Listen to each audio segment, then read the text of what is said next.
welcome. We're going to get started with our program tonight. I'd like to welcome our audience members and our candidates. I'm Sue Essman. I'm here representing the Chamber of Commerce, and I'm very pleased to be able to host this event. And now I'll turn it over to our moderator, John Milliken. Thank you, Sue. I am John Milliken, Associate Professor of Criminal Justice here at Trine University. It's my pleasure to welcome you here to Fabiani Theater and Trine University for tonight's Meet the Candidates Night. I want to give you a little bit of information about what we're going to do. Our program tonight is geared towards the contested races, but I want to take the opportunity to introduce the people who are in the audience who are running uncontested in this year's primary and have them stand up and wave to you all so that you can see them.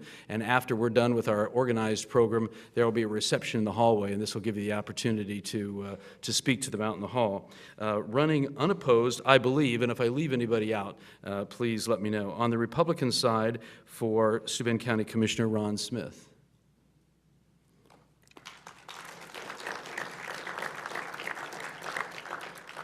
And on the Democratic side, for State Representative in District 51, Lon Keyes. For County Coroner Eric Hildebrandt. Is Eric here? Okay. For County Commissioner in the South District, Elton Powers.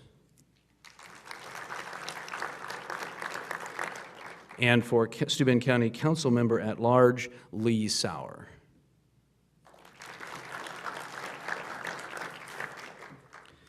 Now, the format for this evening's event is as follows. I'm going to introduce each candidate and ask them to come to the podium and give a 3-minute, we have a bell, a 3-minute introduction of themselves and something about their platform. And then after all the candidates have introduced themselves and said what it is they want to say, or at least what they want to say in 3 minutes, I'm going to ask them to take their seats, and we have some prepared questions, and I have some portable mics that we will give to you so that you can just answer the questions from the table without trooping back up here again, so we won't have a continual parade.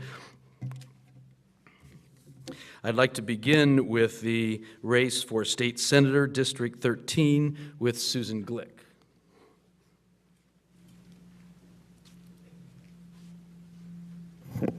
Good evening. I'm Sue Glick, and I'm from LaGrange. I'm currently serving as your state senator in District 13, which comprises LaGrange, Noble, Steuben, and a portion of DeKalb counties. I have been serving the last 2 years as the replacement for Marlon Stutzman, who resigned to take his seat in the U.S. Congress. Basically, I'm an attorney by trade. I've been an attorney for a little over 32 years. I practice in the town of LaGrange. I've served as LaGrange County prosecutor, and in the past have served in various town positions as town attorney, park board attorney. I serve on the LaGrange County Library Board and such as that. So I've been very involved at the local level. I believe that the state of Indiana has come in and usurped a lot of the powers of local government. And they've tried in the last 2 years, I guess, and the last 4, they've tried to streamline government to the point where we lose all control at the local level and everything goes to the state. It's my intent, and what I've done the last couple of years is try and stop that flow of power away from the people towards the state. And I think it's very, very important that we bring the power back to the people, that the power should go from the people up and not from Indianapolis or Washington down towards the people. The more people we have involved in government at the local level, the trustees, the county officials, the county council and such as that, the more we have a say in how our lives are affected. Government doesn't take us over. We control the government if we leave it with the people. Basically, that's my platform, and that's what I believe in. Appreciate it. Thank you.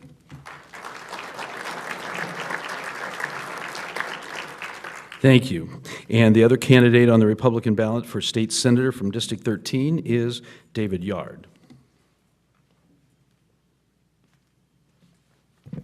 Thank you, and I'd like to thank the Angola Chamber and everyone for the opportunity to be here tonight.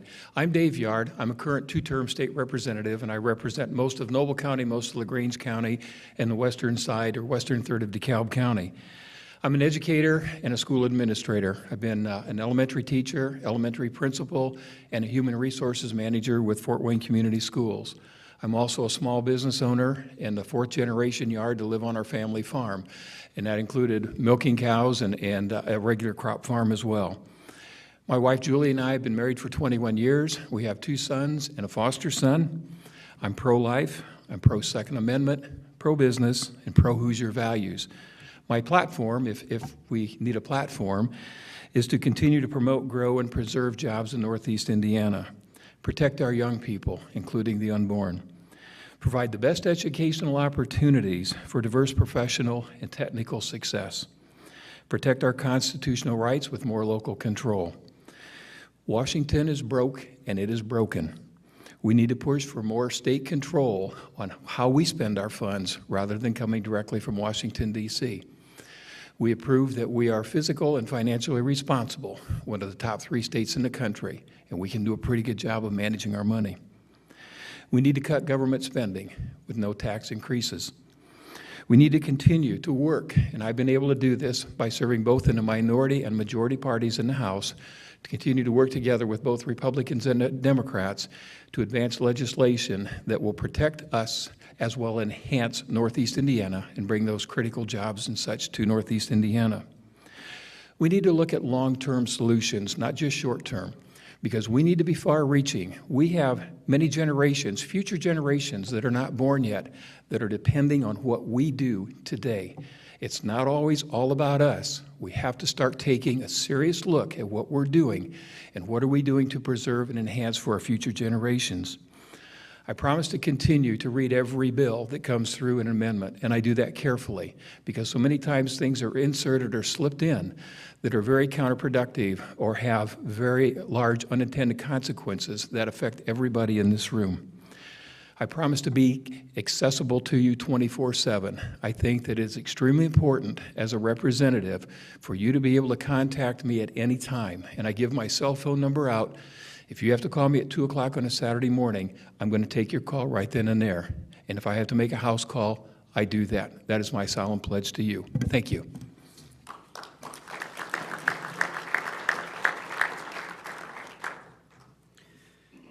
Candidates for state representative from District 51 include Aaron Claudy.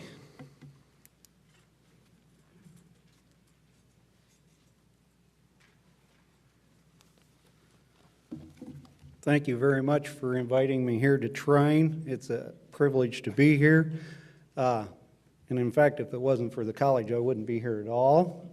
When it was Tri-State University, my grandfather came here to go to college in the 1920s.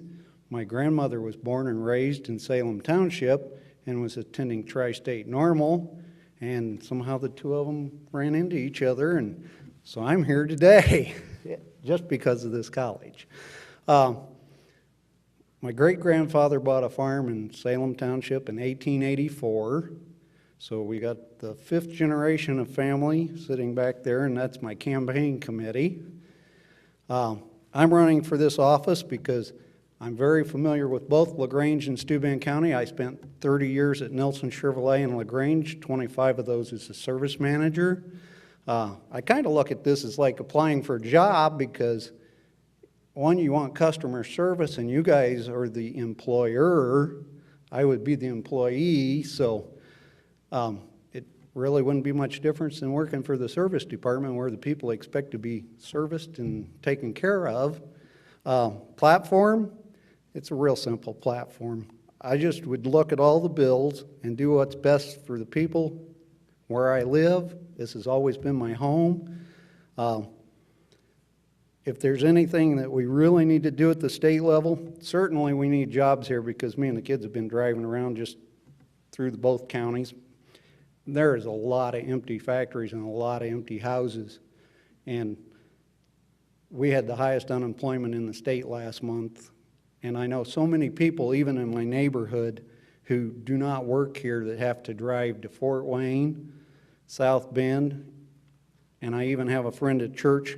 I go to Fairview Missionary Church in Angola that is driving to Chicago for a job. So big thing would be how do we get jobs right here at home? How do we defend the state against the federal government, especially nullification of laws that we don't believe are constitutional? We cannot let Washington tell Indiana what's best for Indiana. We need to have Indiana people tell people what's best for Indiana. And I appreciate the opportunity to speak to each and every one of you. Thank you.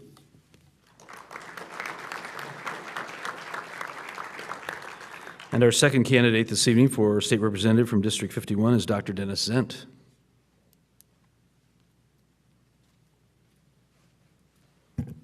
Hi, I'm Denny Zent, and I thank the Chamber for arranging this and trying for hosting this. It is our duty as citizens to check out the candidates, to evaluate them, and given this opportunity, I hope to give you a little background on myself. I'm a husband. I've been married to my wife, Wendy, for 42 plus years. We're married right here at St. Anthony's in Angola. In the interim, I spent 20 years in either dental school or the military, traveled the country, and I'm back to live in this area by choice because it is a hidden gem, and I really appreciate this area. I'm a father. I have 2 children. I'm a grandfather, and I have 7 wonderful grandchildren. I'm a dentist. I'm a small business owner. A lot of times people don't make the connection. I have 18 employees. I'm thoroughly, at times, you get the frustration level because you end up with regulations that don't make sense. Staff time spent trying to deal with regulations, so government intrusion and government interference has always been a problem. I hope to address that. In the words of Reagan, government's not the solution, it is the problem. I wholeheartedly agree with that. I've been a GOP county chair, and before that, the treasurer.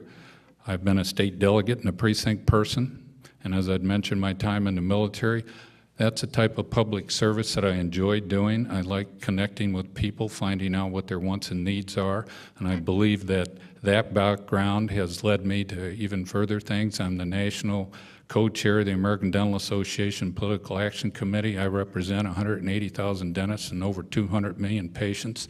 I have been to Washington and Indianapolis. I have walked the halls. I know what it takes to get things done. I'm not an elected politician. At times, that connotation maybe seemed that you wouldn't want to be, but I've met marvelous local people, starting with my father-in-law, John McBride, who is the mayor, including the current mayor. People around here, our commissioners, are solid individuals. What does that tell you? That tells you that government that governs best governs closest to home. So I am one of those individuals who will fight to keep as many of the decision processes that we need to make right here at the local level. I'm a big advocate for let's get jobs, workforce development. If we can develop the workforce, the infrastructure in Indiana, and our balanced budget gives us a leg up.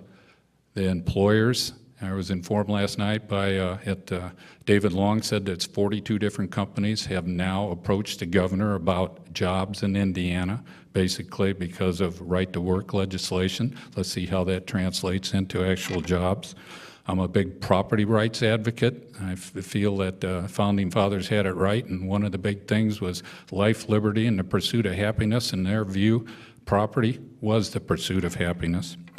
And before I run out of time, I'd just like to tell you that I've been endorsed by the Indiana Right to Life, by the Indiana Family Action Pact, and the Indiana Farm Bureau. I appreciate their confidence in me, and I will do the best job that you can imagine. And if there's any questions, I'm in the local phone book. Thank you.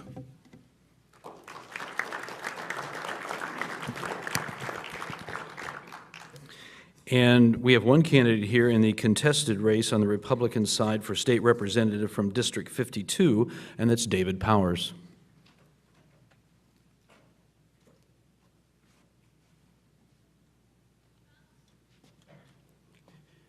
Good evening. I'm here because I'm a candidate for a state representative out of District 52. You might remember me from my challenge to Dick Dodge for the old District 51 a couple of years ago. He obviously won, but during that time I established many good relationships and friendships with people here in Steuben County. The new District 52 includes all of DeKalb County, but it also reaches up and includes 2 townships out of Steuben County in the Hamilton area, Otsego and Richland townships. And then it reaches down into Allen County as well in the northwest corner in the Huntertown area, a large area really comprised of what is known as Perry Township, which encompasses about 17,000 people. In this race for District 52, there are 4 of us candidates. I might point out that I'm the only one here today, and that it is going to be a rather tight race, and I'm asking for your assistance in this race for District 52. Even though you may not live in Otsego or in Richland Townships, perhaps you have friends, family in that area, as well as DeKalb and perhaps even down into Perry Township. I'm the only candidate in this particular race that is a Tea Party conservative, with all that that means. That means I'm not just a fiscal conservative in terms of finances, but also social, cultural, religious, political, and all that that means.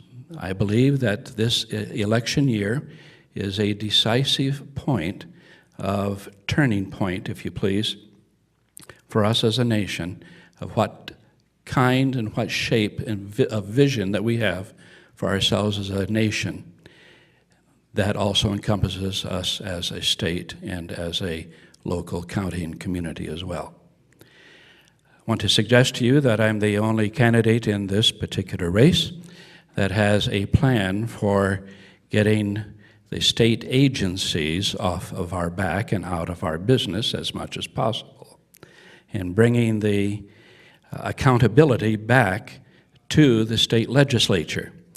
I've written a letter to the editor that has appeared in the Star newspaper, will perhaps appear in the Hamilton newspaper as well. You may want to look that letter to the editor up on the internet. I appreciate your attention and your consideration and for this opportunity to present myself. Thank you.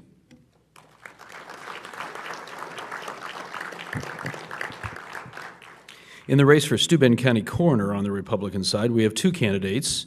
First is Bill Harder.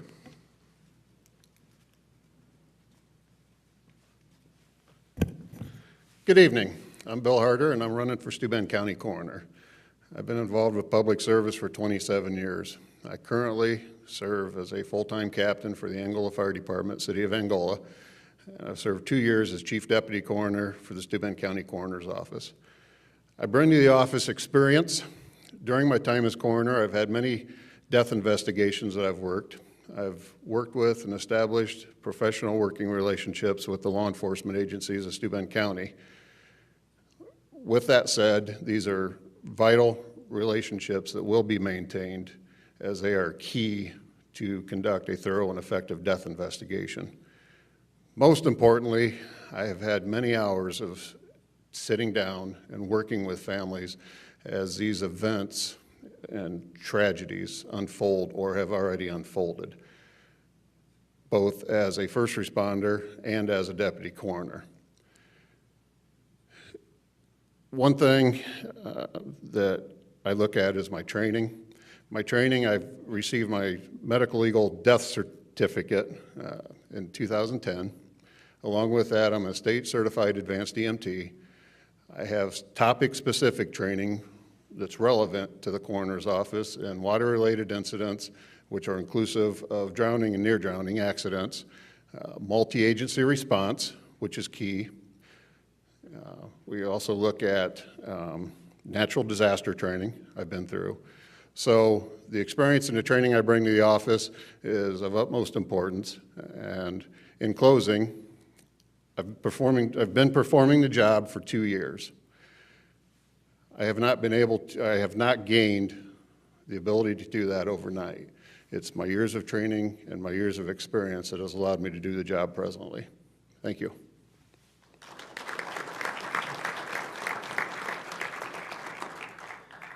Our second candidate for the office of Steuben County Coroner is Scott Hershey.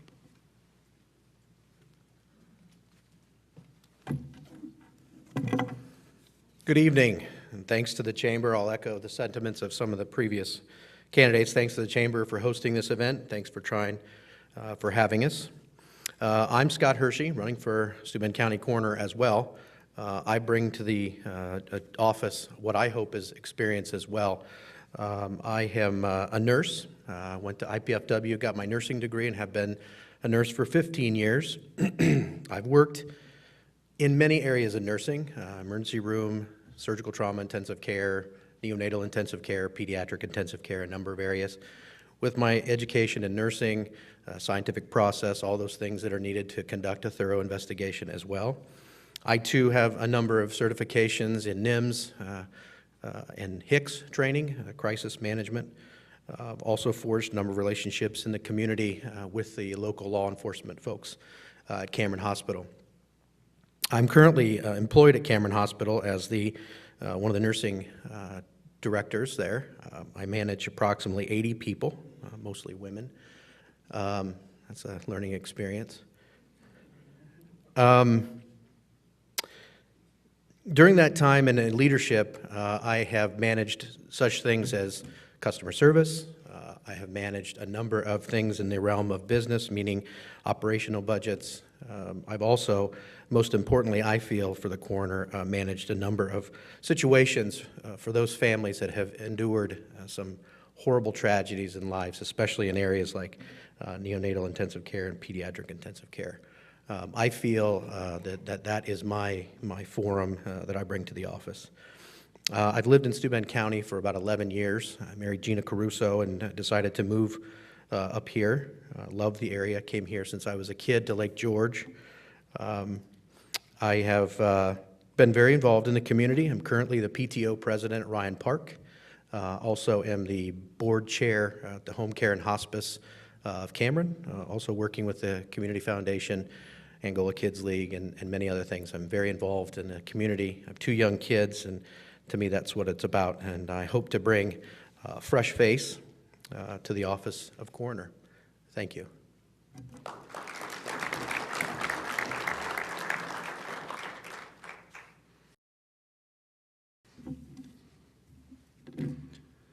In the race for Steuben County Commissioner, Middle District, we have 2 candidates.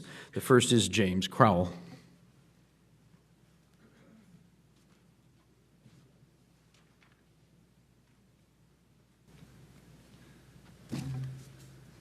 Greetings.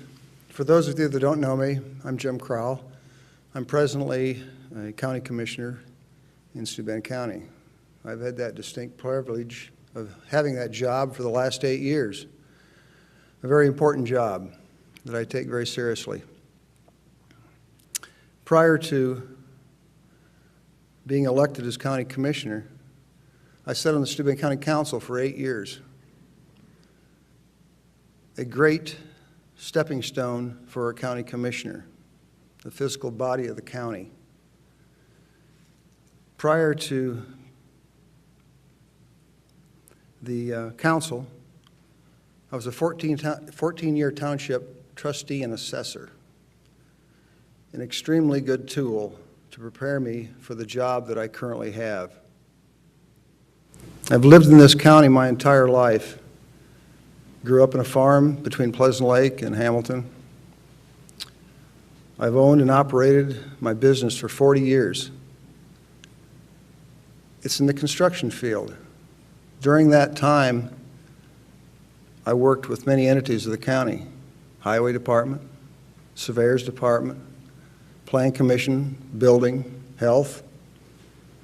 Another extreme good tool for a county commissioner to know the workings of the county. My wife and I have, my wife has a business here too. We've been very active together for almost 35 years. We've raised our 3 children here. I truly love this community.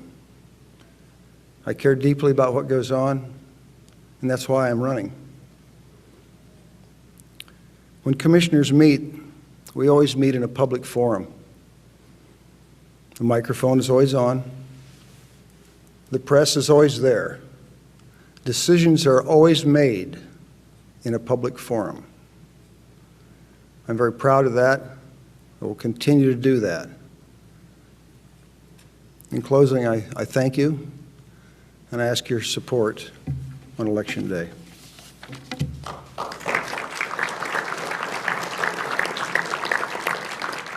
Our second candidate for Steuben County Commissioner, Middle District, is Rick Michael. It's the only one I get, right? That's okay. Thank you. And thank you, Chamber, tonight for hosting this, and Trine University for your wonderful facility this evening, and everybody taking time out from your evenings to be here to listen to these exciting speeches tonight, and I hope I don't put anybody to sleep. I'm Rick Michael. I'm running for County Commissioner. My family also has been here for a long time. We settled Fremont many, many moons ago, and they're still farming that community. I personally am working in the manufacturing sector, and I've learned a lot about business with a great mentor within this community. And I live on the lake, which has given me a unique understanding and appreciation for tourism and its impact on this community. I've had many relatives that have been county commissioner. My grandfather, Phil Michael, my uncle, great-uncle, Rod Wells, and currently my great-aunt, Loretta Smart, all are or have been county commissioners, and I understand the responsibilities because it's been in our family for so long. But our family has always understood the responsibilities and the great importance of serving our community. And we also understood the importance of moving on. Understanding that you go in there, you accomplish your goals, and then you go forward and let new generations come in and bring fresh new perspectives. And I think it's time in this county to do just that.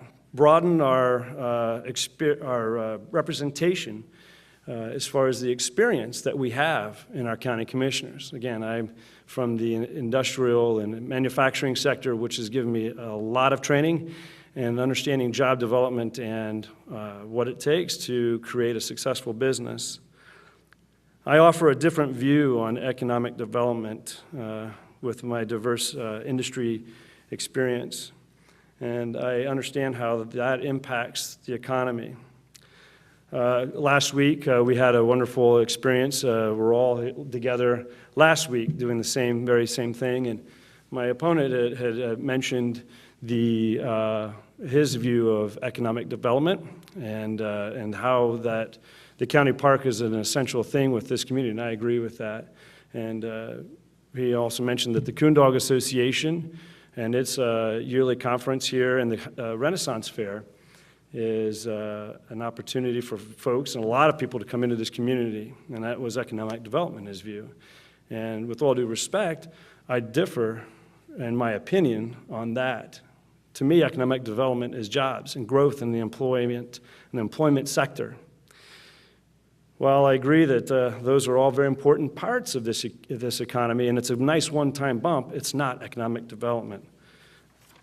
I would suggest to you that there's no reason this community can't support a Cabela's or a Pro Bass Shop. Wow, is that 3 minutes? I need to speak quicker. Bottom line is we need to advance our tourism, and there's no reason, given our location, that we can't do that. We need to look at economic development and the Major Moves money and invest in our community, not use the money, not protect it, but invest it for future generations. I hope, too, that I can count on your support on May 8th, and I'm sorry it took so long. Thank you.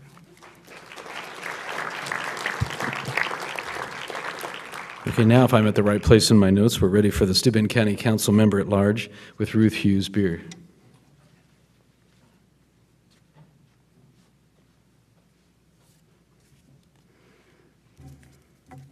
Hello, I am Ruth Hughes Beer, and I want to thank all of you for letting me come here tonight just to introduce myself to you.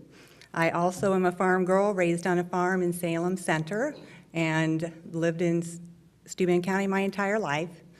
I married the neighbor boy, Ted Beer. We've been married almost 32 years, and we also have wonderful children that live here. I graduated from Prairie Heights High School and then furthered my education at Ivy Tech, taking classes in business, communications, and accounting. Now, many of you might have known my father, John Hughes. He was our county councilman here for 28 years, and I've learned a lot from that great man. The last 28 years, I've also worked at Wayside Furniture, and you might wonder what furniture and government has in common, and that's a great question. I believe everybody should work retail for just a little bit in their life. It is an eye-opening experience. You work with many different types of people.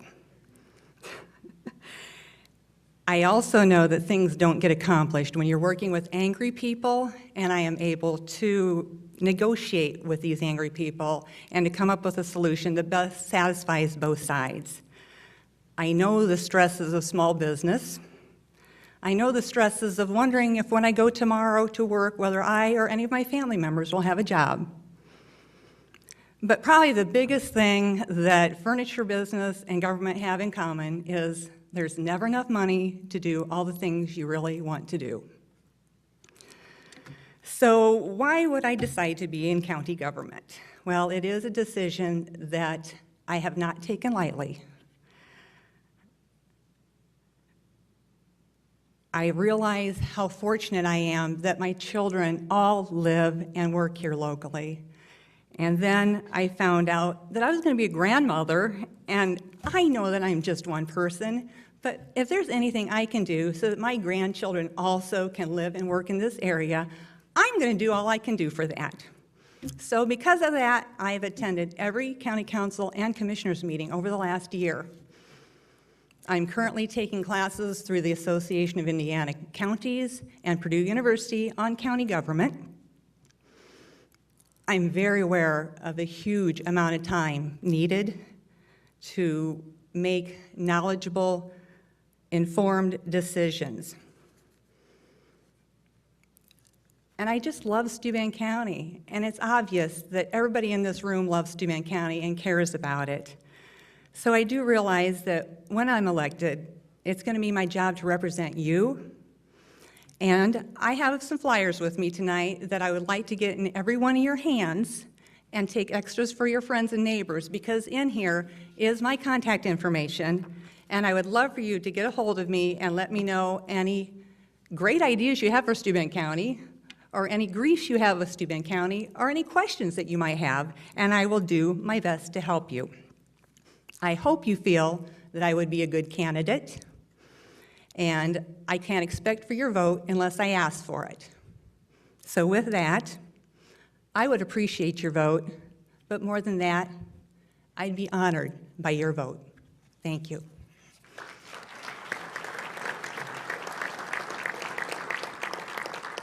The second candidate we have with us here this evening for Steuben County Council Member at Large is Bill Booth.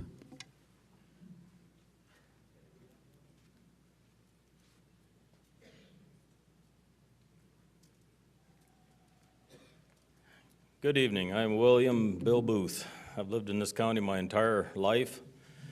I've been married to my wife for 48 years. Got 3 children, 7 grandchildren, and 1 very spoiled, rotten dog. I come this evening probably to tell you a little bit why I got on the county council to begin with. A number of years ago, I got my tax statement bill in the mail and didn't like it. So I thought, well, I'd go to one of these government agencies over here and find out why it had to be as high as it was. And finally, after finding out that the commissioners don't really handle that the county council's duties are the ones that are the physical body of the county, I got very interested in it and decided to give it a try, and I've been doing that for a number of years ever since. It's a hard job. You got to study it. And like Ruth says, there's the income, try to balance the expenses. It is a household thing. I'm conservative, ask my wife. I don't believe in spending more money probably than what I got to. But I've fired my entire life. I know what it is to try to be in business, try to keep it going. I also we're still in the present of running a tree farm, nursery, and Christmas tree operation, a sizable farming operation, and I also work for a company, Miller Poultry, that we sold to them back in 1988. And then I went back to work for them for 5 years later. But in that, I handle the Director of Transportation, and I'm also the take care of the wastewater systems out of there for the land applied. I work with IDEM, so I have a little bit of a knowledge of what it is to work with some of these state organizations. I'm not much on campaign promises, because I don't like to give promises that I don't really think that I can't keep. But one of the personal promises that I'll make for you this evening is that at any time that you want to talk, I'm ready to listen. And I believe that very much. I think a politician should do a lot more listening than you talking. And that's basically my platform, I guess. So I thank you very much for your time. Beautiful facility. I have not been in here. Enjoyed this very, very much. Thank you.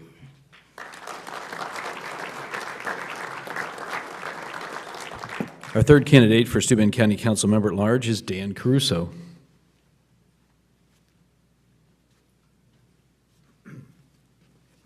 Might have to lower this down a little bit. Hello, I'm Dan Caruso, and I'm running for Steuben County Council. I want to thank the Angola Area Chamber of Commerce and Trine University for agreeing to host this event. The three primary reasons I chose to run, besides wanting to serve the community that I love so much, is number one, to bring a balance of representation to county government. Number two, to provide fiscal stewardship for your dollars. And number three, to help modernize county government. Why do I think those three things are important? Because I've been listening to you and your concerns, and I agree that we could be doing more at the county government level to ensure that we are prepared to be successful in the future. Folks, I ask you, does every history book, every chapter in a history book tell the same story? I don't think so. It tells a different story. Are we going to be happy doing business as usual and hope that the next chapter is a good one for Steuben County? Or are we going to take a leadership role in making sure that it's a great one? How do we do that? Let's get back to number one. By getting many different backgrounds involved for a balance of representation. Three of the biggest sources of our county's revenue are from business, lake-associated properties, and tourism. Yet, none of these have strong representation at the elected level. Balancing budgets is never easy when revenues are down. I know I've owned a business since 1988 in Steuben County. My parents started in 1976. In government, some of that is out of our local control. However, I believe we can grow our own revenue by knowing how to best utilize our assets, and in doing so, give our hardworking folks in county government the tools and the resources that they need to do their jobs most efficiently. People have told me that if you quit working in Steuben County government 20 years ago and came back today, we're still doing things the same way. That's why I'm on this also third approach here of helping modernize county government. I think it should be consumer-driven like we are in business, so that if someone wants to build a home or start a business in Steuben County, they can walk into our offices and not be directed to 6 different offices. It should be one-stop shopping, ease of use, the things that drive people to choose Steuben County over neighboring communities. I thank you, and I would appreciate your support May 8th.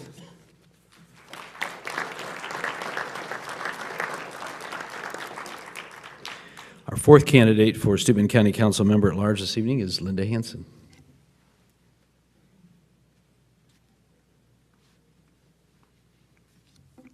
I'd like to thank the Chamber and Trine University for hosting this event. I am Linda Hansen. I am seeking the office of County Council at Large. I've been married to Eric for 47 years. We have 3 children and 6 very beautiful special grandchildren.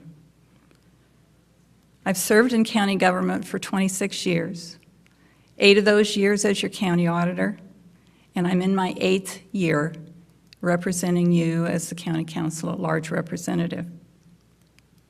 I'm a member of the Plan Commission and the County Health Board. Every group we have spoken to brings to bear the diversified individuals we are asked to satisfy in our fiscal decisions. Every decision requires we remember businesses, tourism, agriculture, children, seniors, county employees, and our treasured land and lakes. It is my opinion that government creates a good business environment by keeping the tax rates low. This is demonstrated by reading the 2011 Indiana Farm Bureau statistical report revealing Steuben County has consistently been one of the counties in the state that have had low tax rates. We can limit government regulation, and we can support abatements for businesses who need them. Together, we can help business flourish and help provide needed services. I have a common sense, conservative approach to fiscal policies. It's not my money, it's yours. I really respect the next generation wanting to get involved in this process. I just hope with your vote on May the 8th that I'm around to help teach them the ropes. Thank you.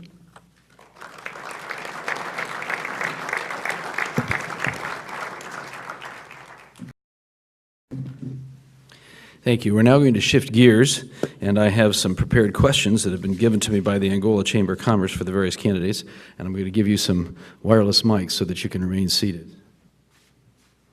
Our first question is for the candidates for state office, and I think I'll ask one question and then let all of you answer that question. The first question is, what legislation would you most like to see pass the General Assembly in the next session? Sue, if you want to begin. What I'd really like to see is some legislation to review many of the rules and regulations that we have put on business that have burdened the application, the development of business. Many of the individuals that I talk to about economic development say that business comes to this state because of our tax structure, now hopefully because of right to work. But they also look at the amount of regulations it takes, the hurdles they have to jump and go through in order to establish their business in this area and in this state. I want to see Indiana remove as many of those barriers as possible and build our industry from the ground up. At the same time, we'll be encouraging the industry we already have by taking away those layers upon layers of requirements that hinder them in their development. The more regulations, the more it costs for them to do business. The more it costs for them to do business, the less money they pump back into our society. We need to eliminate as many of those as possible. We need to review what is there, keep the ones that are required, but eliminate the ones that are duplicitous and that cost all of us in the long run. Thank you.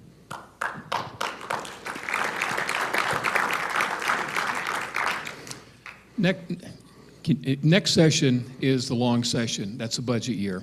And the first and foremost bill that we have to get through is we have to pass a balanced budget. Not only a balanced budget, but we need to continue to have a structurally balanced budget. And I'd like to explain just the difference between the two. You can have a balanced budget that can spend actually more than the state would bring in, as long as you have the cash reserves and dip into them. But a structurally balanced budget means that you cannot dip into the cash reserves. You cannot spend more than you take in. And that is what we passed the last time. A structurally balanced budget is what is keeping Indiana above all of the other states. We are continuing to maintain that AAA bond rating, which is higher than the federal government right now, and that is what industry and businesses are looking for when they decide to relocate to a state, because that gives them the lowest rate of borrowing money due to that AAA bond rating. Second, we need to have a state energy policy. We seriously need to be taking a look at alternative energy, because right now, with the regulations that the federal government has proposed on Indiana and our coal-fired power plants are on the endangered list, and 97% of all of our energy comes from coal.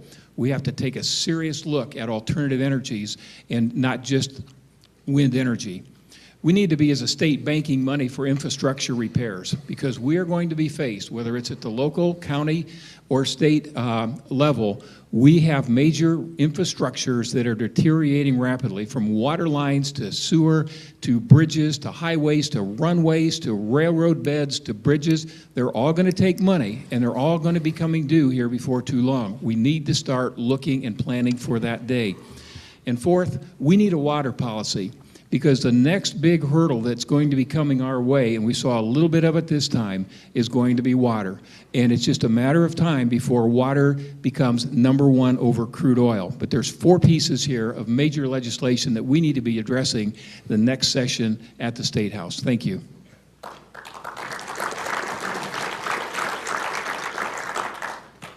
The whole idea of additional laws kind of just, you know, that's as a small businessman, that kind of gives you the, you know, why do we need additional laws? I can tell you my staff spends an inordinate amount of time just with the regulations and the burdensome, intrusive type that seem to come out. A lot of times if legislation is not well thought out, a lot of businesses get caught with the unintended consequences of a law that's not well thought out. So before I would want to propose legislation, there needs to be a need. It needs to be something that's not intrusive, and it needs to be something that's going to benefit my constituents. That being said, I'm a numbers person. The financially, structurally balanced budget is a must. What comes in, we can't spend more than that going out. I don't want to dip into reserves. If that requires us then to sharpen the pencils, we will do that. So as opposed to proposing any legislation now, I need to get a real feel from my constituents, from the interest groups. The Farm Bureau has mentioned a number of things, whether it's property rights protection, the water rights, other things. All of this needs to be kind of honed. We need to know what we're doing and only do what is absolutely necessary, because the fewer laws we have, I think it's better for everybody. Thank you.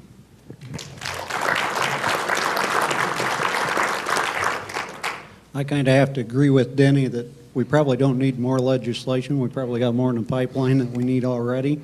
I have to agree with Sue that regulations, I currently work for Shepherd's Chevrolet Buick GMC in Kendallville, and all GM stores are required to do an upgrade to their facilities by 2015 if they're going to be a GM dealer. And it is unbelievable the amount of hoops and things that you have to jump through to even begin to build a business. I mean, it's absolutely mind-boggling what's involved. So anything we can do to reduce regulations would be great. The water rights thing, you know, LaGrange County is also part of District 51, and there is a lot of irrigation. I know there's some in Steuben County, but up by the toll road, the seed corn businesses, that part of the county over there, water is very important. So those guys are very concerned about it. I guess the other important thing is, when I first started to work at Shepherd's, we had a wonderful bill from the federal government. You might have heard of it. It was kind of called Cash for Clunkers. 125 pages. Sounds pretty simple. You can't believe how screwed up 125 pages can be. The healthcare bill was what, 2,500 pages? Trust me, I seen the 2,500 pages. The 125 bill was screwed up. 2,500 pages is really screwed up. If the healthcare law does not get shut down at the Supreme Court, then the states need to stand up and say, hey, this is not for our state and we're not participating, and tell the federal government this is not the way we want to run our health care, because they're not running health care, they're running your freedom and your rights. And that's where I stand on the issues as far as bills. I wouldn't introduce any till I read it, and I know what my constituents right here where I live, what they want to do. Thank you very much.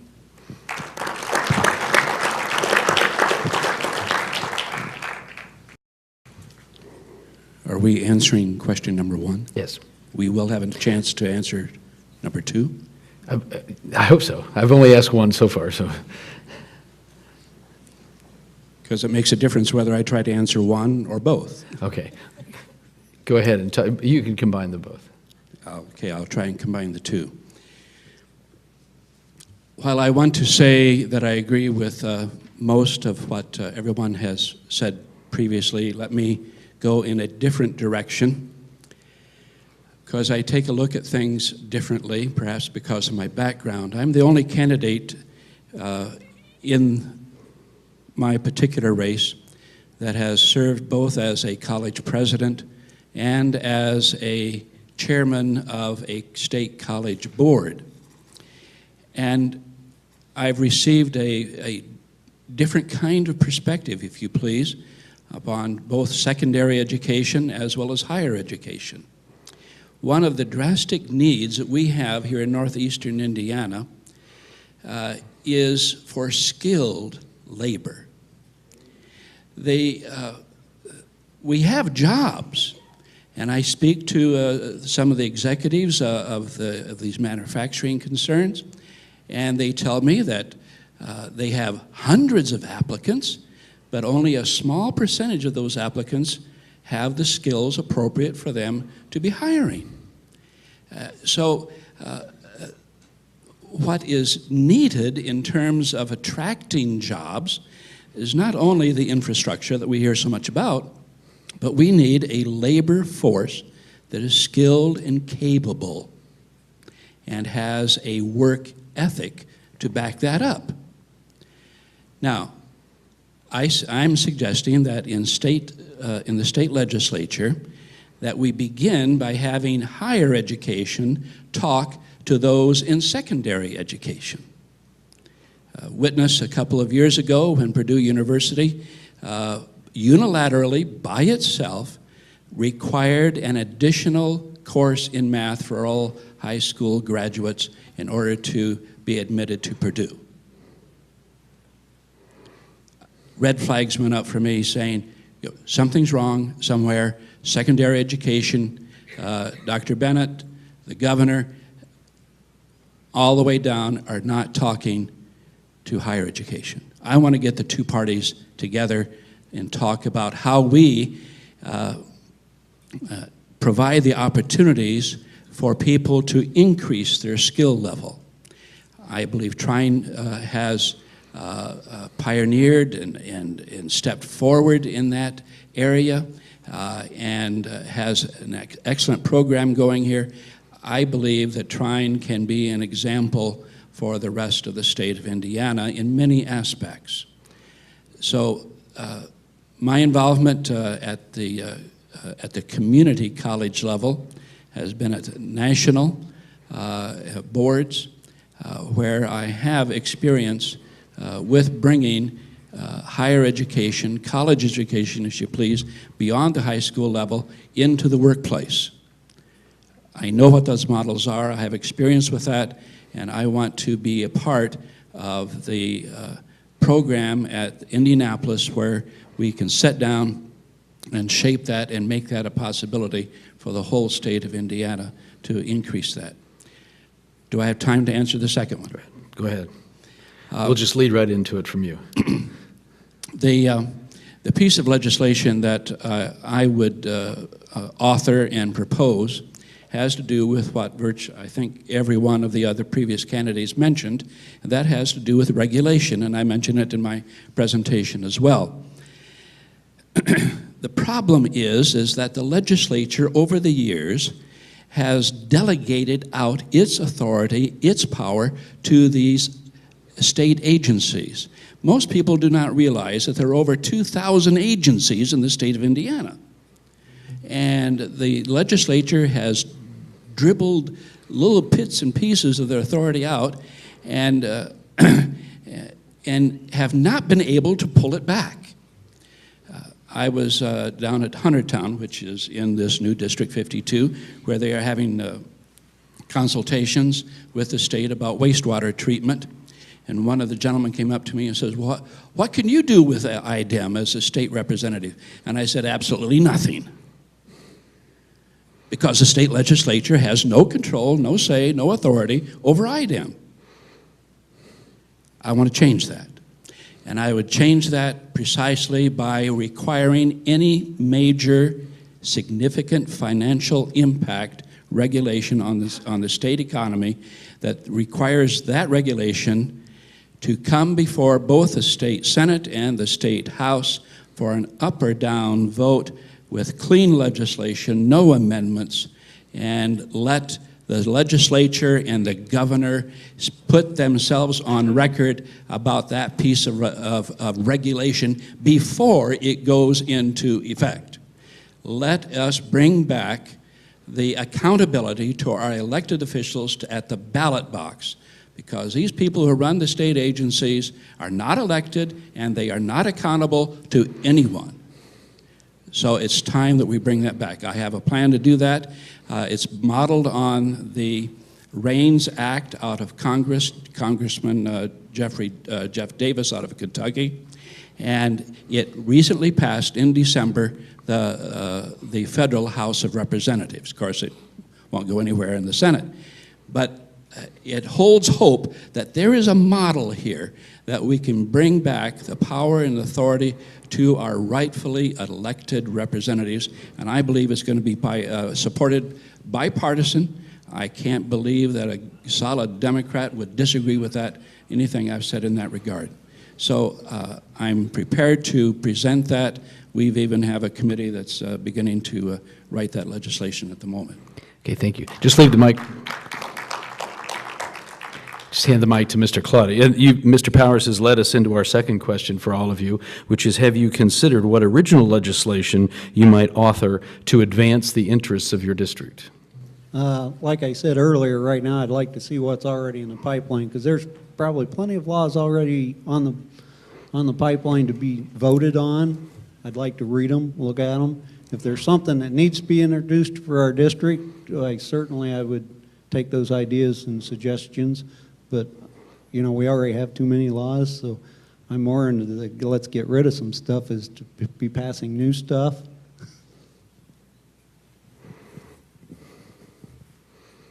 Same question. This area of the state is known for its natural resources, and it's also a farm community. So my focus would be, and if nearly 65% of our tax dollars is basically generated by the homes on the lakes, we need to make sure that that resource is protected. So legislation that would help make sure the water quality, anything along that line would be paramount. So I don't have anything that I intend on doing now, but I tend to follow on Dick Dodge's lead and make sure we investigate all those areas and make sure that we protect our natural resources. As far as the farm community, there's always property issues there, and we saw just a little flicker of what may be as far as work and who can work on a farm community and the ages and the safety. We need to make sure that we protect our farm economy, our workers here, and that's paramount importance.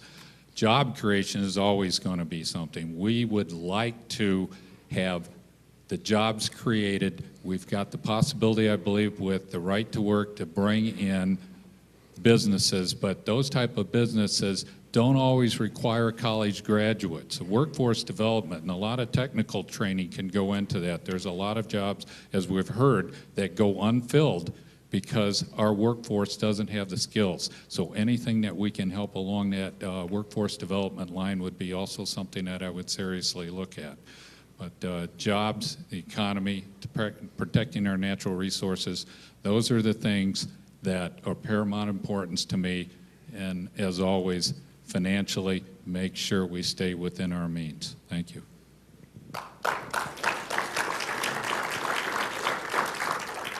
I think there are some bad laws that need to be made better, and I think we need to start right here with local government.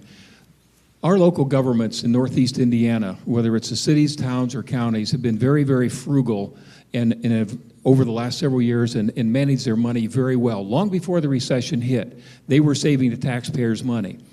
Well, what has happened, thanks to the state of Indiana, they have had their ceiling on their property tax levies lowered. So while they were used to operating here, it's now been cut in half. So anything that they have saved now basically has hit the ceiling, and they have no room to grow. So what that means is a reduction of services, laying off and so on here, and we're being penalized. What we need to do is go back to where the ceiling was for the tax levies to 2005 rather than 2007, and allow our local governments to have that cushion in there if they need to for any kind of growth or shortfall of revenue that has been denied to them. But right now, our local units of government have been severely penalized for being frugal and prudent with taxpayer dollars.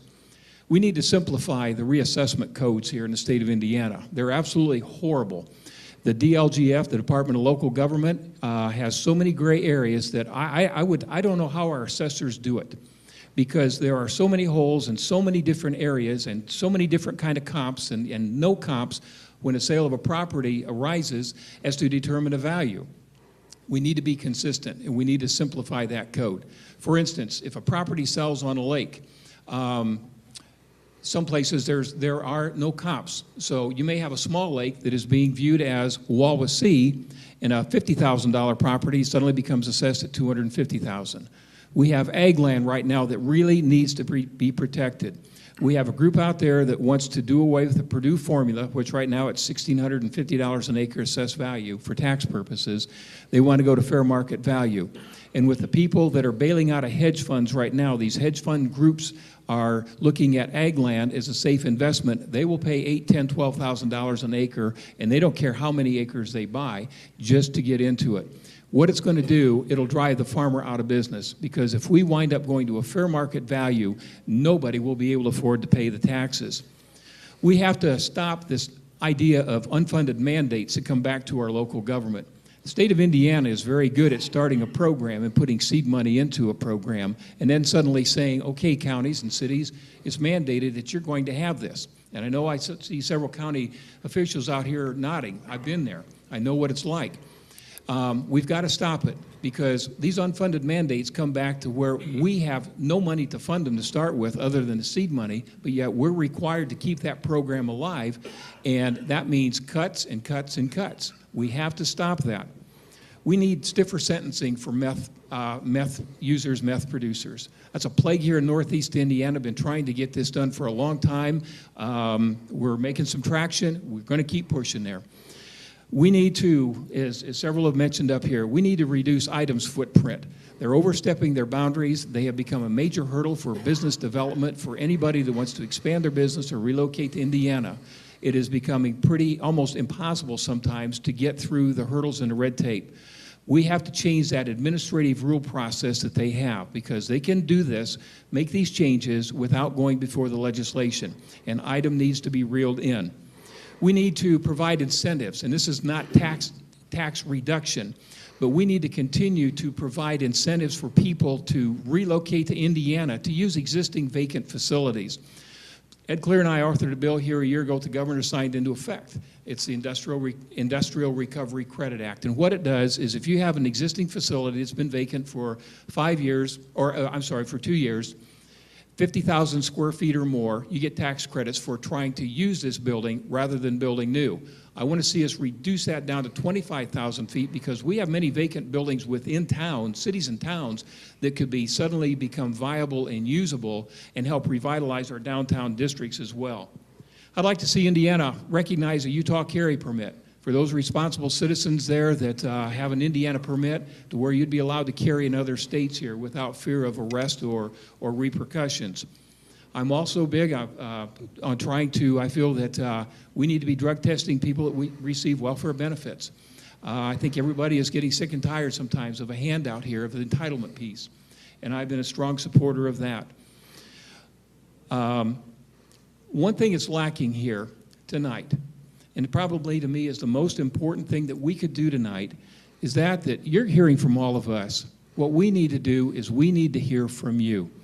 We need to listen to you. We need to hear your concerns, your suggestions, and your needs. This is how legislation comes about. It's this kind of two-sided dialogue, not one-sided, that is going to allow beneficial legislation to occur and for us to move it in Indianapolis. But we need this two-sided dialogue. And I hope that some of you stick around afterwards, and maybe you've got that next great suggestion we need on dealing with property taxes or dealing with some issue that is very important. You might have that solution, and that's what we need. It's a two-way street. We're listeners. We're your voice in Indianapolis, but you are the driving force of representing Northeast Indiana, Nobody knows our needs better than everybody in this audience. Thank you.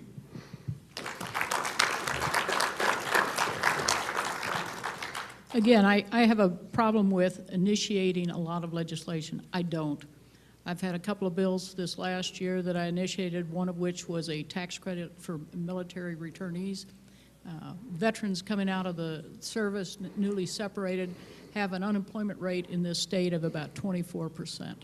We need to do something about that. One of the bills that I offered was not money to the veteran. I don't like handouts. I like hand-ups. And in that regard, we would give a business or industry credit for hiring a veteran, newly separated from the service.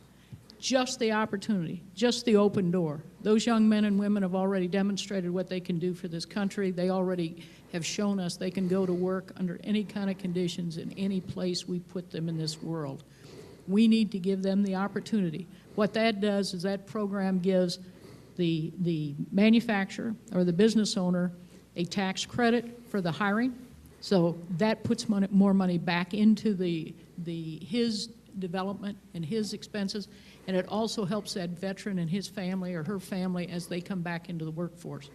That is a direct result. That's a win-win for the state of Indiana. We need some creative legislation like that, not more regulations, not more impact on local government. We don't need any more unfunded mandates. I agree with the others in that regard. Regulation is curtailing so much development, so much entrepreneurship. China doesn't have this kind of regulation. That's why they can manufacture and they can produce at a fraction of the cost that we do in this country. We need to peel that back, as I said before. We need to work on the idea of encouraging manufacturing. We need to encourage business development and bring more people into the system and stop driving people out. We went to a meeting not too long ago where an individual was telling us about his machinery that he had. He had $2 million machines, one of which is now in Massachusetts and the other one was in Colorado. Because of the interference by the government, he could no longer operate his business. And he folded up a tool and die operation. Those were $25 an hour jobs on $1 million machines, and they're now in 2 other states. We can't afford to drive away industry. We've got to bring it here. We've got to develop it. We've got to nurture it. And it isn't going to be done if we pile on more and more legislation and more regulations on the individuals we're asking to grow this economy. We need to bring people into work. We have too many people who are working on marginal situations, some of them which are trying to work 2 and 3 jobs to just make a living. We need to bring them back into the workforce. We need to give them positive jobs, and we need to increase the level of participation. We've got too many people sitting on their backsides not contributing. We need to bring those people back into the workforce and make it meaningful for them to be employed. Thank you. Thank you. I want to make sure we have ample time for the other categories of our candidates, so I'm going to move now to the coroner candidates, and I'm going to ask each of you, both of you have full-time jobs. If elected, how do you plan to manage your time between your full-time job and the part-time job of coroner? And go ahead, Ben. Well, presently, with my work schedule that I have with my full-time job in the city of Angola, my work schedule is I work a 24-hour on-duty shift and I work a 48-hour off-duty. Maximum amount of days I'll work in a 28-day cycle is 10. My responsibility to be on the 10 days that I work, that I have trained staff on call and able to respond.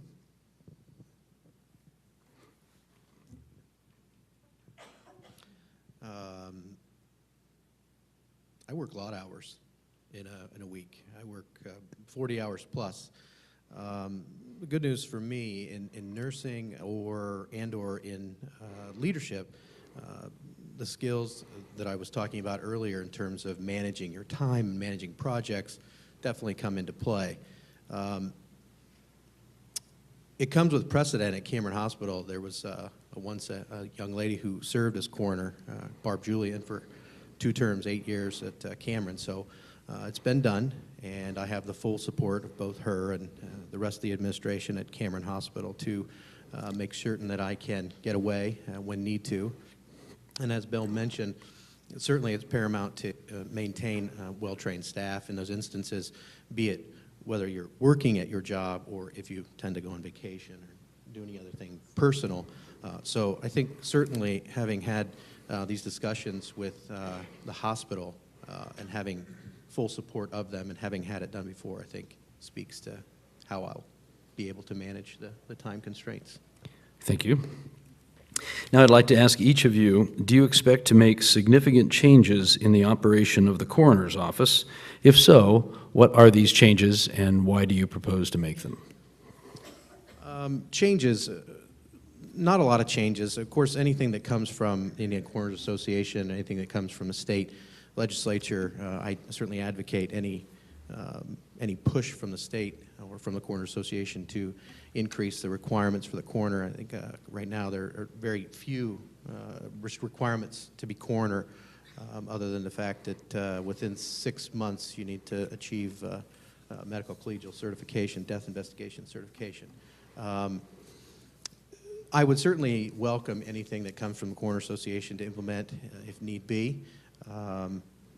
But other than that, I don't have any necessarily things that I would be implementing. I would be a good steward of the budget that's given. I don't think that the coroner probably has, and check me if I'm wrong, for the incumbents that are on the stage here, I don't think there's probably an exorbitant amount of money floating around to give to the coroner's office to implement any nice grandiose projects that I might have that are pet projects. But certainly with my experience managing budgets, I certainly think that I could streamline the use of the county coroner's money and maintain the relationships that are already in place. All right, 2 changes I would look at if elected. One is I would want to work with the Steuben County Council and the Steuben County Commissioners on finding a central location for the coroner's office. It's very important for the organizational aspect of it, for the economical side of it, and most importantly, the privacy and security of the records that we maintain and have on staff, or have in our possession. Secondly, the Coroners Association is in the process of writing some statewide standard operating guidelines that they're going to be sending through to the 92 counties in the state of Indiana.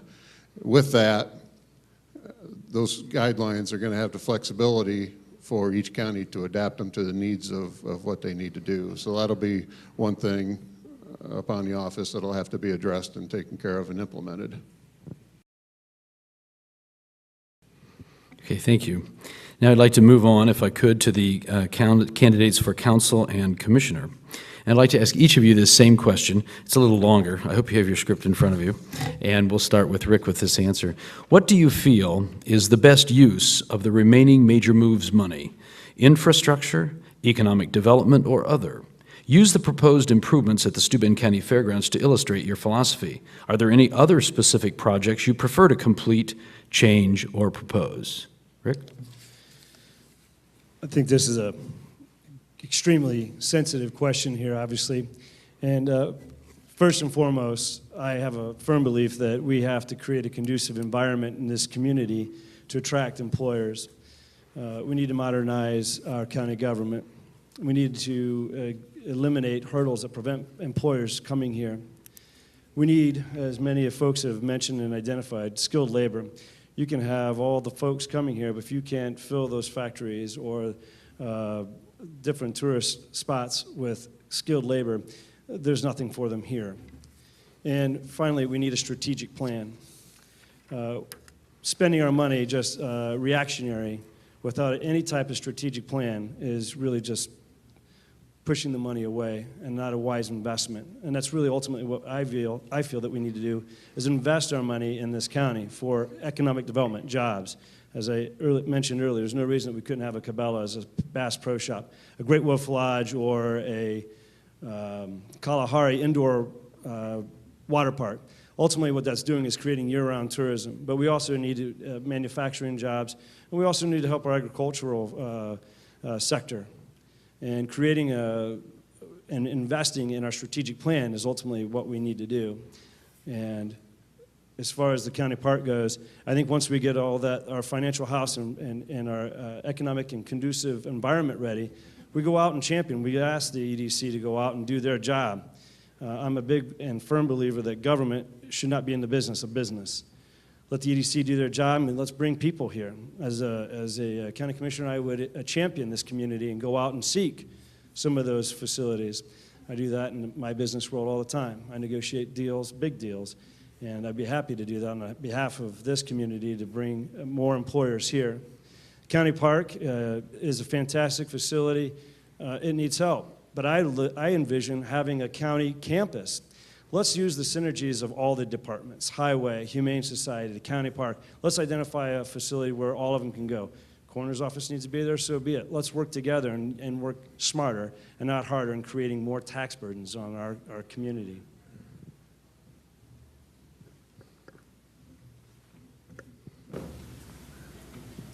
I put a lot of thought into this question, and my statement's going to be considerably shorter.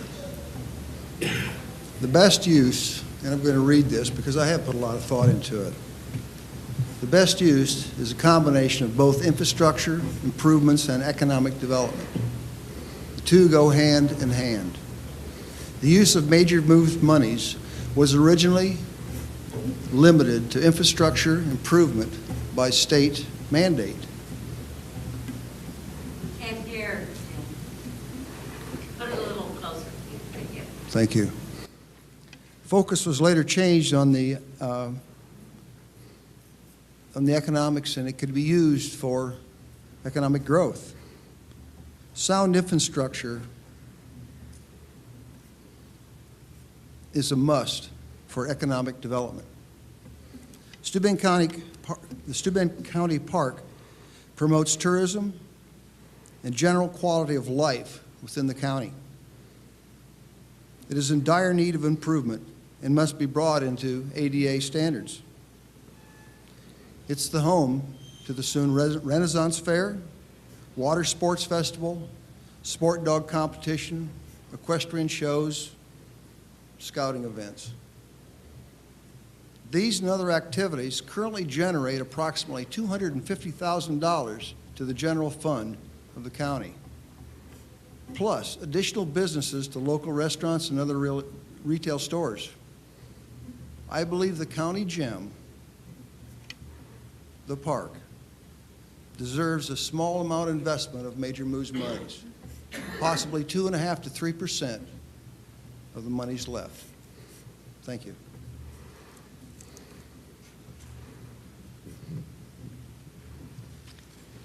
Oh, the major moves money.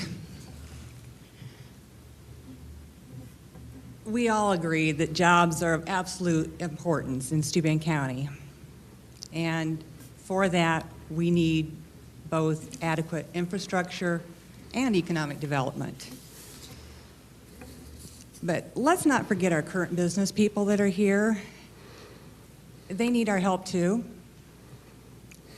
And we also still need to make sure that our citizens are protected too. So I believe that any use of our major moves money needs to be thoroughly considered, how it will help our citizens the best. It doesn't really need spent quite right away. It just needs to have a positive effect for 75 plus years. And let's just remember, when that money is gone, it's gone. As far as the fairgrounds go, yeah, we need to get that leveled up for those kids out there, for disabled persons, so they can come out and enjoy also. We need to supply it with an adequate electrical supply, adequate water, sewage, possibly a storm shelter. But then let's turn it over to the 4-H kids and let's let them get the community involved. And I know for a fact, I've heard this from many people, that they would like to give money to help build those barns out there one at a time. And why not have us help build those barns? We have Habitat for Humanity that can build houses. We can build barns. I just think that'd be a great community project. And as far as any other projects for the Major Moves money, well, it's my job to represent you. Give me a clue. Thank you.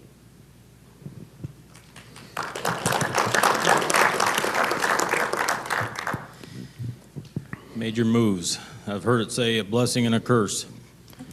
I think it's a blessing. I think the major moves money probably, and I'm going to take a little bit of a different stance here. We can put it in roads, we can put it in buildings, we can put it in a lot of different things that we're going to give it away. And it's probably not a giveaway, it's an investment. But I think that we need to put major moves money in something that's going to try to have a return on it. And I'm also in favor of putting a floor on it. Take it down to 5 million, 8 million, whatever that figure might be, it could be decided on amongst the members of the council, commissioners. We always talk about our grandkids coming along. And I kind of wish mine had come first sometimes. But we talk about them. What are we going to do? How long is a road good for? 20 years? Okay, let's spend all the money. Let's fix every road in Steuben County. And we're going to spend it all. We're going to get the economic development. I think that'll bring if we do fix them all. But what happens in 20 years for my grandkids? Are they going to have another cash cow like we had come along with another major moves check of $33 million? Could be.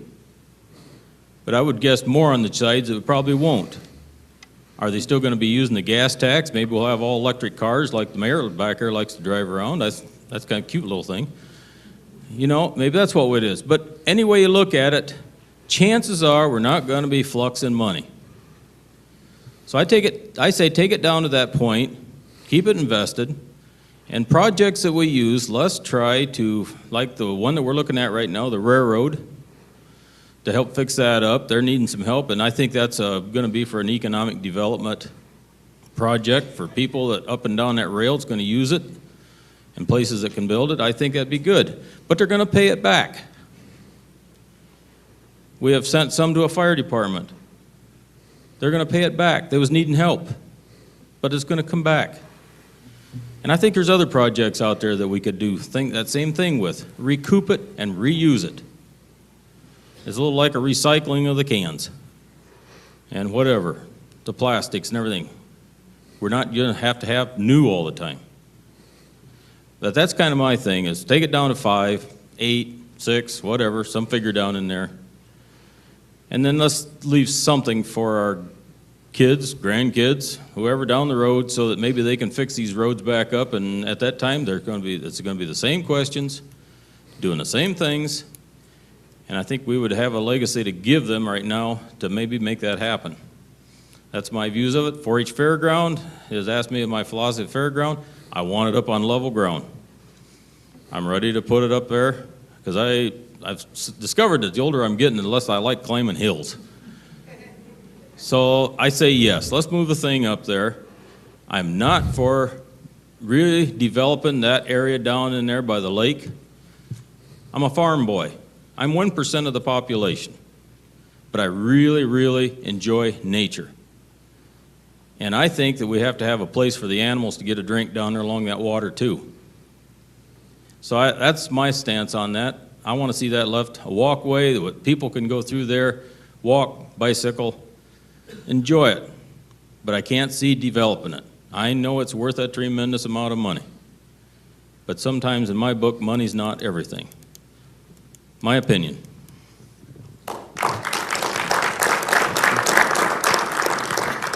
Folks, with major moves money, Steuben County was walking along and kicked up a genie bottle in the sand. And our communities to the south of us are looking at us wondering what our plans are for it, what we're going to do with it. It's, I look at it, like Bill, as a once-in-a-lifetime thing that we must ensure we use for a lasting investment in our future. One that is something that 20 years from now we can still feel the impact of, look back on and say we created something that is still paying dividends because we created more quality jobs in more quality sectors, or it enabled us to capture revenue that we would not have otherwise been able to do. As far as infrastructure that we didn't already have, I think that it's necessary to invest in that to succeed economically. I think, for example, the fiber optics is good. Resurfacing roads that will need resurfaced again is not.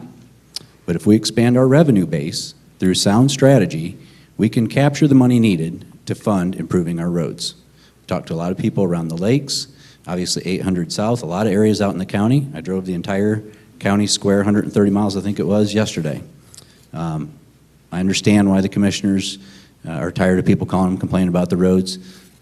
There's some work that needs to be done on the roads, but folks, that funding needs to come from our sound strategy and creating the economy that can support the budget that the highway department needs to do their job, not from major moves money. Spending for the proposed $3 to $5 million to upgrade the county park and 4-H facilities is what I call spending and not investing. They have yet to make a case for a significant return on our investment. However, I feel the 4-H facilities need to be made ADA accessible. That law passed, I think, 13 years ago. Shame on us for not working on it all along. But folks, let's put together a plan at a cost that makes sense in relation to the investment. And while we're at it, let's have it include desperately needed new humane shelter to get more use out of that investment year-round. A lot of successful, the most successful county parks are frequently now tied to the edges of municipalities. So as someone said earlier, you can utilize the city services of water and sewer and manage runoff. So I think we all agree we need to invest in it. I think the dollar amount of $3 to $5 million is disproportionate to the impact that it will have on the majority of citizens. So let's come up with a reasonable amount of money in an intelligent location in a long-term plan utilizing the synergies of several different county groups to come up with something that works for most people.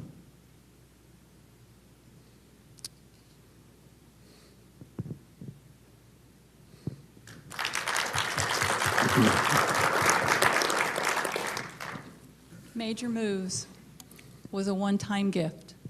Can you hear? I'm getting that. The Major Moves money has been one of those situations that you have 7 opinions on how best to spend it. But the commissioners have established a plan, and it's the council's responsibility to appropriate the money to put that plan into effect.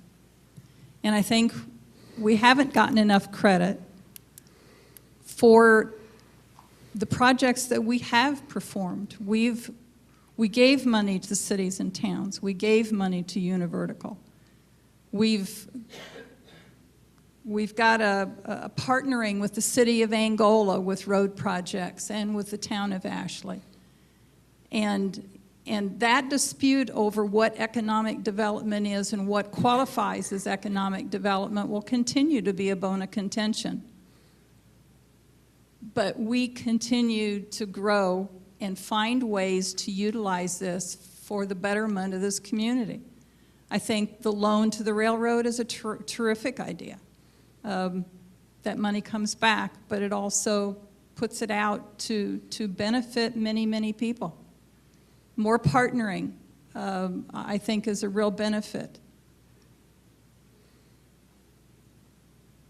When it comes to the county park, ADA compliant, Americans with Disabilities Act.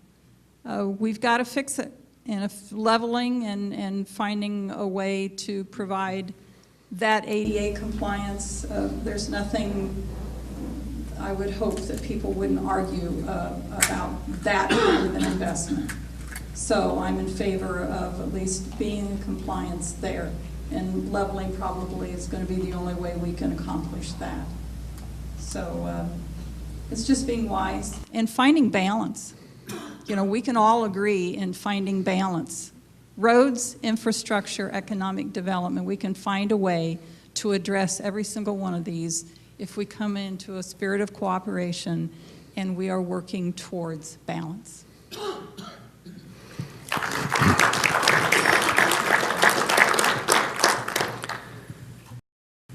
The next question is as follows. The consultant hired for the recent county wayfinding project advised that the non-enforcement of existing sign ordinances is an obstacle to implementation of the system. Would you favor enforcing the current ordinance, changing the ordinances to reflect the findings from the consultants, or continuing non-enforcement of the identified clutter of signs throughout the county?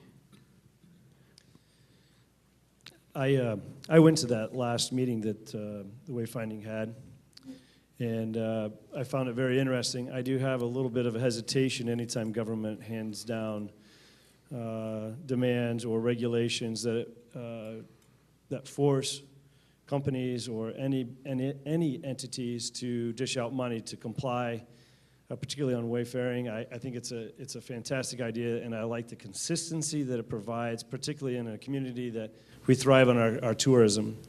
And we have a lot of attractions that I think to have some consistency among all of the community is a good thing.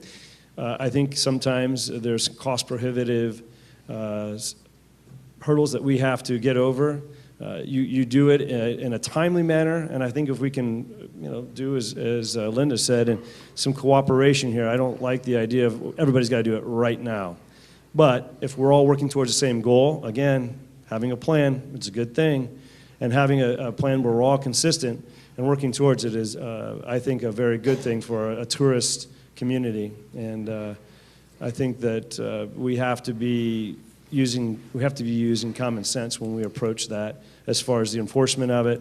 Some things, when you're out in the middle of nowhere and we get too strict on these type of enforcements, it doesn't make sense. But I think that's why we don't micromanage our county government, and we allow them to make the common sense decisions.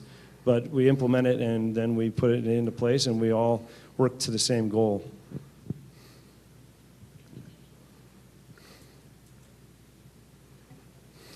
The proposal was brought before us for wayfinding several months ago.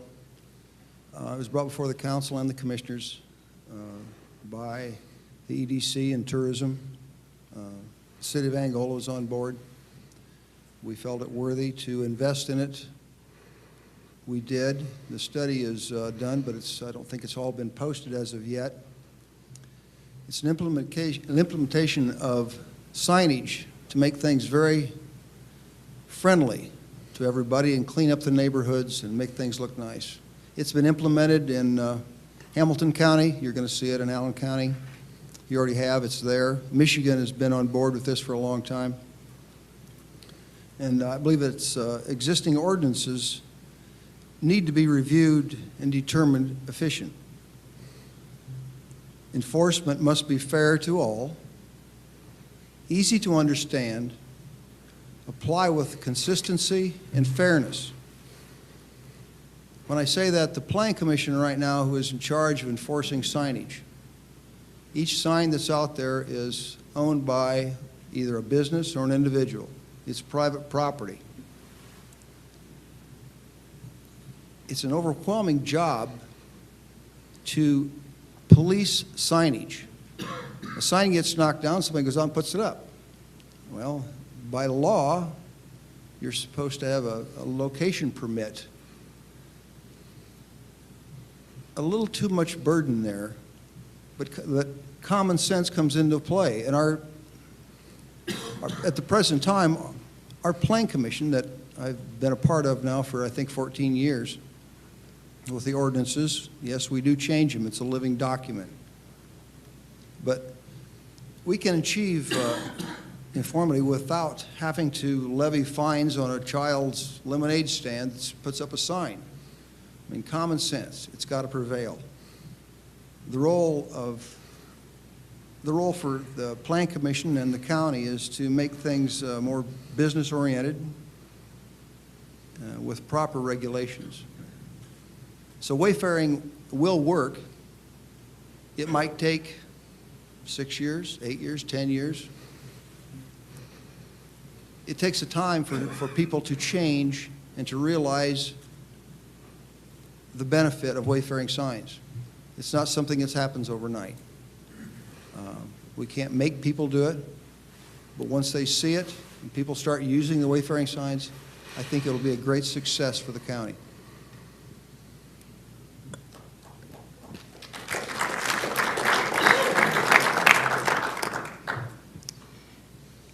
Well, I just feel as for now, we still need to enforce our current ordinances.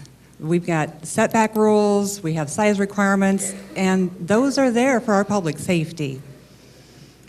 Now, when the final report comes back from the wayfinding consultants, and it is still forthcoming, we're going to need to implement some of the suggestions. I really think it would be nice to have uniform, quaint arrows pointing to these wonderful attractions that we have here. But we just can't forget our current small businesses, like the realtors. They rely on their signs to promote their business, and these things do cost money. We can't deny them a chance to make a living. And how fortunate we are here in Steuben County that our Tourism Bureau has already made possible that anybody with a smartphone already has all those directions right there in their hands. And I guess I just look at this as with all things, it's just a work in progress.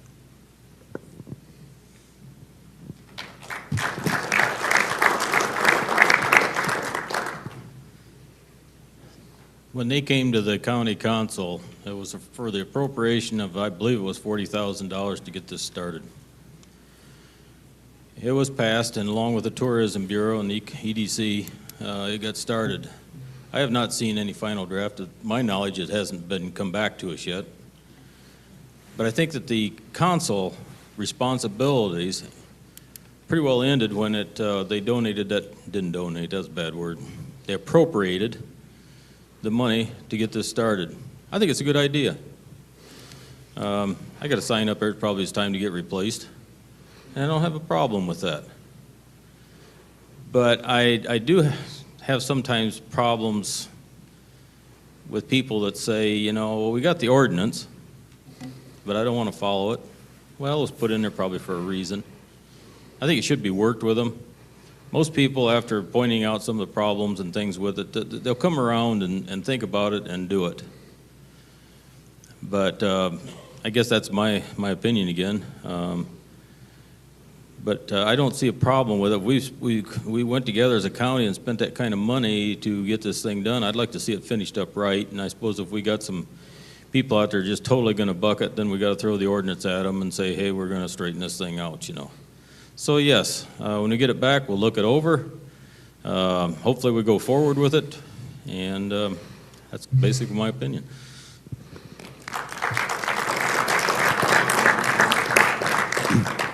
Thanks, Bill. I think that wayfinding is an exception to the ordinances that are in place to eliminate the clutter of the signs in the county. If we're going to have ordinances for general signs, though, then the point would be to enforce them. As any of us in our businesses look at putting up additional signs, there's rules we have to go by, permits we have to pay for, and it wouldn't be fair for one person to be able to get away with something that someone else couldn't. So I do think we need to enforce our existing sign ordinances with a good dose of common sense. I do think the realtor signs are exceptions, but if we're going to have those laws on the books, then we need to enforce them. And yet, on the other side, I feel that wayfinding is the exact opposite of the point of the ordinances, which is to eliminate the clutter. It is to make things look more beautiful and to direct people to all the different types of attractions in the area.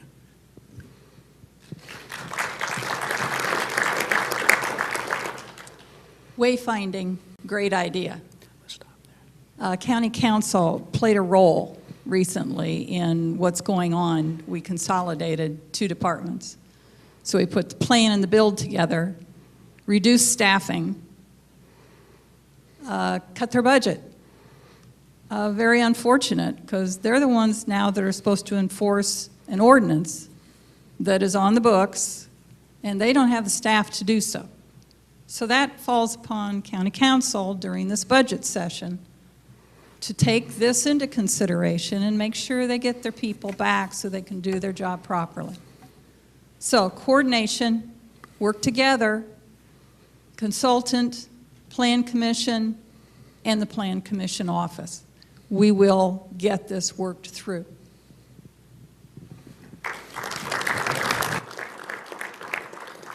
Thank you all.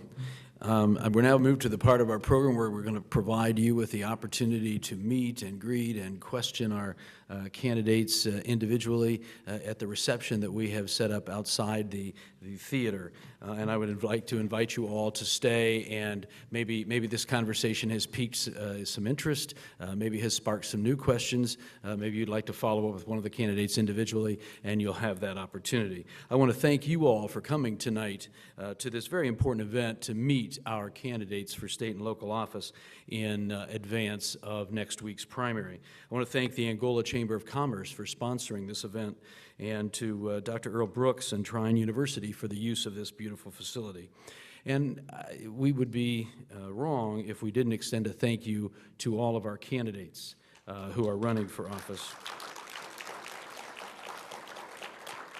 Being willing to run for public office and to serve is absolutely vital for all of our levels of government, and it requires a major sacrifice. And you, by willing to step up, have indicated your willingness to undertake that sacrifice, and you are all to be commended for doing it. We are all in your debt. So thank you all very much, and we are adjourned.